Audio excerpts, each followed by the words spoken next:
And food থেকে আপনাদের সবাইকে স্বাগত জানাচ্ছি। আজ আপনাদের সাথে শেয়ার করব পাটিসাপটা পিঠা। তালের পাল্প দিয়ে পাটিসাপটা পিঠা। পাটিসাপটা পিঠা তো অনেক খেয়েছেন, এইভাবে খিরসা ভরা তাল পাটিসাপটা পিঠা একবার তৈরি করে দেখুন। খেতে কিন্তু দারুণ লাগে আর দেখতে কতটা সুন্দর হয়েছে। অল্প সময়ে ঝটপট তৈরি করা হয়ে যাবে।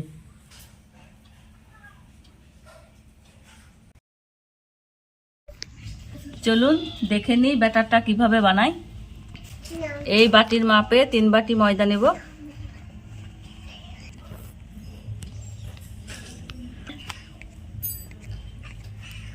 ওই একই বাটির মাপে 2 বাটি আতপ চালের গুঁড়ো,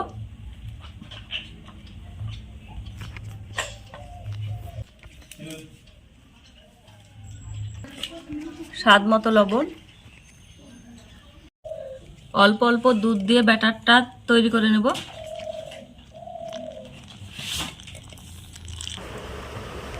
এই মাখানো ব্যাটার কিছুটা তুলে নেব।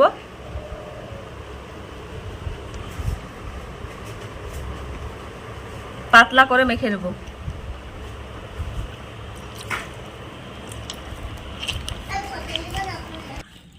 ব্যাটারটা মেখে নেওয়া হয়ে গেল।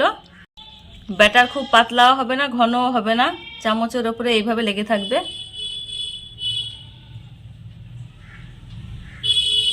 কিছুটা ব্যাটার তুলে রেখেছিলাম, ওই ব্যাটারে তালের পাল্প দিয়ে দেবো 1 চামচ। হাত দিয়ে মেখে নেব।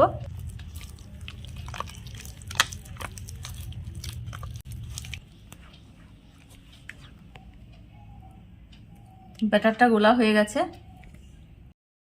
ব্যাটার তৈরি হয়ে গেছে। নারকেলের পুর তৈরি করে নেব। নারকেলের পুর তৈরি করার জন্য একটি গোটা নারকেল, হাফ কাপ সুজি, বাসমতি চাল 100 গ্রাম একসঙ্গে মিক্সচারে পেস্ট করে নিয়েছি। কড়াইয়ে দিয়ে দেব।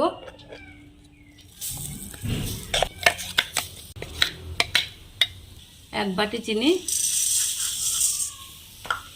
দুধ দিয়ে দেব উপর দিয়ে।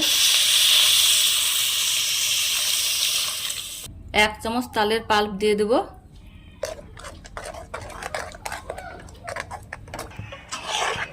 অল্প আঁচে কিছুক্ষণ জাল দিয়ে ঘন করে নেব।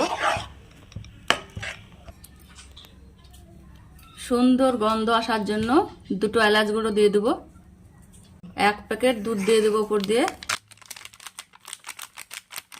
নারকেলের পুর ঘন হয়ে এসেছে, এবার নামিয়ে নেব। ঠান্ডা হলে আরো কিছুটা শক্ত হয়ে যাবে। একটা ছোট বোতল নিয়েছি, বোতলের মুখটিটা সুচ দিয়ে ফুটো করে নিয়েছি। তালের পাল্প দিয়ে যে ব্যাটারটা করে রেখেছিলাম সেটা বোতলে পুরে নেব।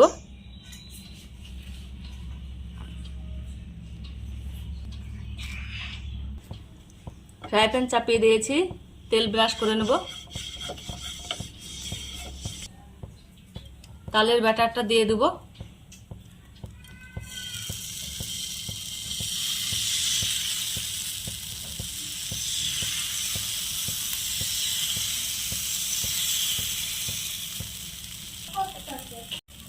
ওপর দিয়ে ময়দার ব্যাটার দিয়ে দেব।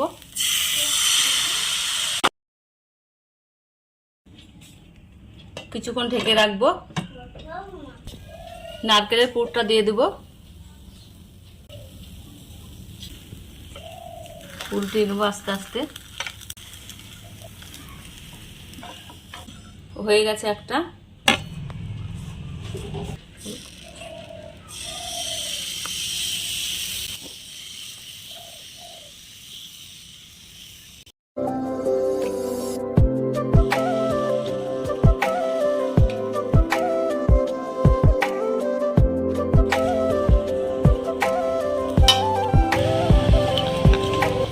সবগুলো এইভাবে করে নেব।